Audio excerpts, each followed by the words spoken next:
everyone, welcome back to my channel. If you're new here, thanks for joining me. My name's Alicia and I'm a sous chef with a sweet tooth. And unfortunately, Halloween is now over, but that means Thanksgiving is right around the corner. I had an idea for a pumpkin pie recipe, but I wanted to make something different and I could not find this recipe online, normal or keto. I wanted to make a pumpkin cheesecake pie and I figured it out and it is delicious. So let's get started.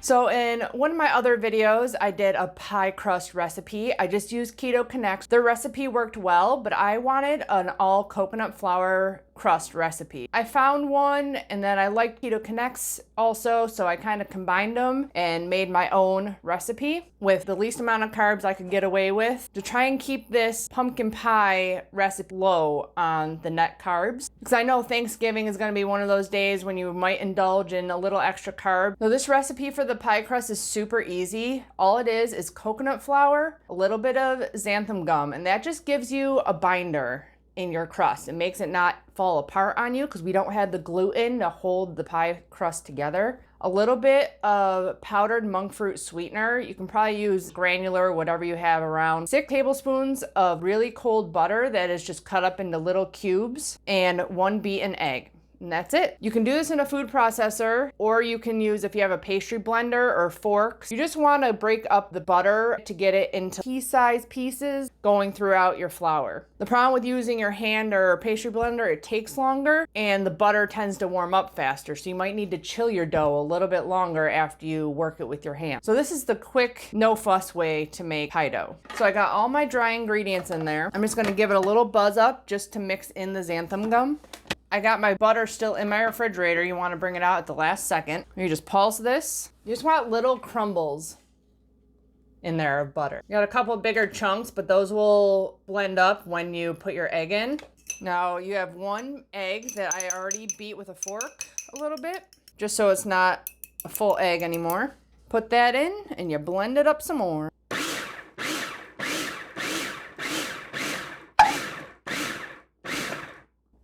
Just until it starts to form a dough.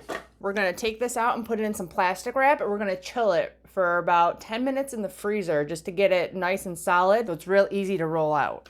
And it might be a little sticky and wet now, but that coconut flour soaks up all that liquid. It takes about 5 minutes for that to happen. So it might feel a little wet to you, but trust me, it rolls out perfectly. I'm gonna put it into like a disc shape because we're gonna wanna roll it out into a circle after it's chilled. Wrap it up good, pop it in the freezer. The recipe is down in the description box below, but you can double the pumpkin pie filling recipe and bake it the same way. The reason I wanted to do like a split layer is because pumpkin is a little high in carbs. So doing a cheesecake layer and then half a batch of the Libby's pumpkin pie filling recipe right on top, it gives you the pumpkin pie, but it also gives you the cheesecake. Most of the recipes I found just like mixed pumpkin puree into a cheesecake batter and then baked it in a pie crust. I wanted those separate layers and you get the cheesecake and you get a pumpkin pie in there at the same time. And I followed Libby's recipe. The only thing we couldn't have in it really, the sugar. So I just used the Canto Golden Monkfruit sweetener because I wanted a little bit of like a brown sugar flavor. And the evaporated milk. Evaporated milk is just reduced milk into like a thicker consistency. So I read you can literally replace it with heavy cream. It's not as sweet, so that's why I added a little bit of extra sweetener into my recipe. But other than that, you're good to go. So while that's chilling, I'm gonna get on to the cheesecake and the pumpkin pie filling. So the first time I tried this, I just used my cheesecake recipe and it tasted amazing, but the layers didn't stay separated because the cheesecake was a little bit too thin to like keep the pumpkin pie filling from sinking into the bottom. But I added a little bit of xanthan gum to make it thick and you get 2 nice separated layers. So, and I also did have too much mixture in my first pie, so it was a little almost overflowing. So I cut the recipe down a little bit. So I did 6 ounces of cream cheese, and that is softened. And then I made it pumpkin pie-esque with cinnamon, ginger, a little bit of clove, and then I just used a granular monk fruit sweetener. And then of course my sour cream and egg. So we're gonna get that nice and beat up. Woo! Not break anything. I decided I don't really like this hand mixer. It's almost too powerful and like shoots things everywhere. It's just so crazy. Like on one, it's nuts. It's craziness. That's one. But as you can see, so normally you would have like a super creamy mixture right now, but because I added that xanthan gum, it's still really thick, which is what you want, so you can have your separated layers. That's beat up, and then we're gonna add in our 1 egg. Beat that up. And then our sour cream, a little bit of vanilla, and I added a little extra. I had some caramel stevia, so I added a half a teaspoon, and it makes it yummy, delicious caramel flavored. But that's an optional step. I don't even think you really need the extra sweetness. I just wanted some caramel in there.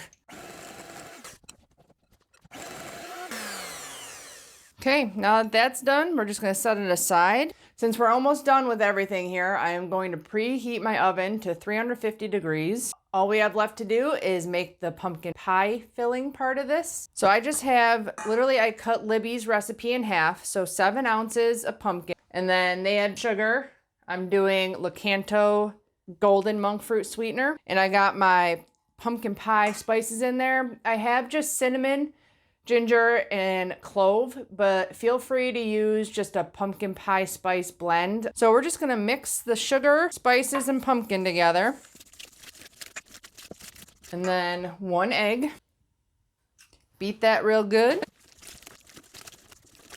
And that's it. And then I just did 4 ounces of heavy cream, and I cut it with 2 ounces of cashew milk. You can use almond milk, but this cut down the carbs. But it just says to add this slowly and whisk. And that's it for that. And it bakes up exactly like a pumpkin pie would. Easy peasy. Here you go. Now we got to roll out our pie dough. Always make sure with your keto desserts, any kind of pastries, pies, fathead dough, parchment paper will be your best friend. Now the coconut flour texture, I enjoy so much better than almond flour. And this gets nice and brown and crispy. Try to have that centered. You're gonna try to get a nice round shape. I'll try to talk you through how to do it. You just start in the middle, work your way out, keep turning, go in different directions. Try to keep it round. And I tend to flip over, and sometimes your parchment gets wrinkly. You wanna make sure your pie crust isn't getting too broken with your wrinkles. Keep going around in circles.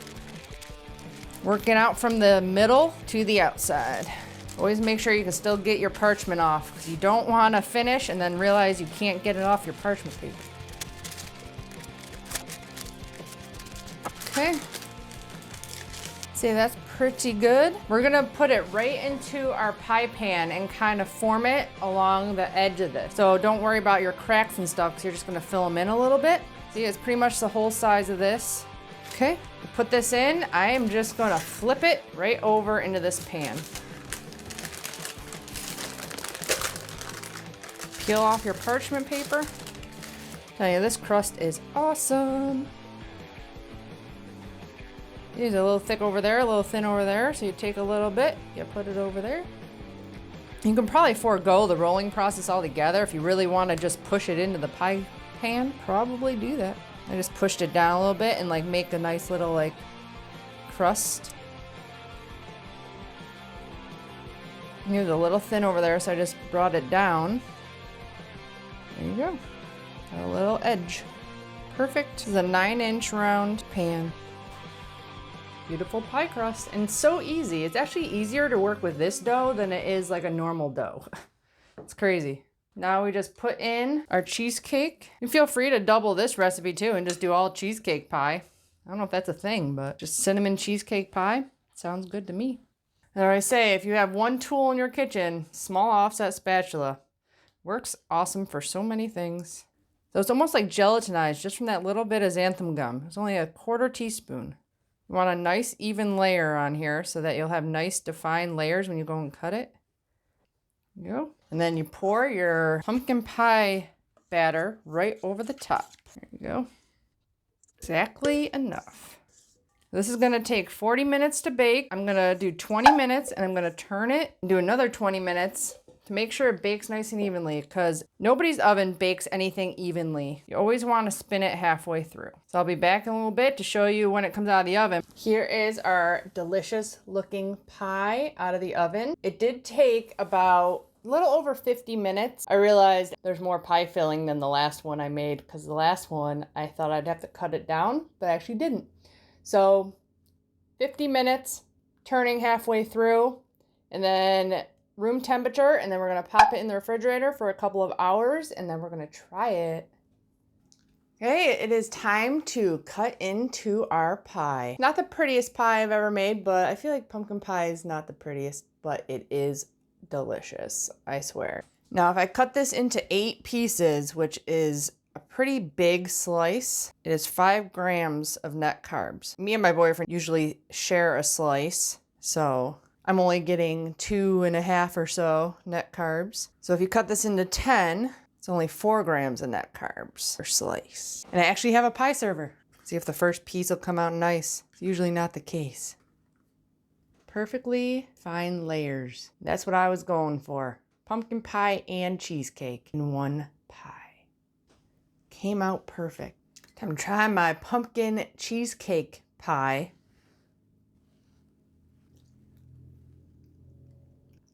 It is so good. I wish my mom liked cheesecake or pumpkin pie, because I would totally make this for Thanksgiving. But I have a whole pie here, so I guess I can enjoy it before Thanksgiving.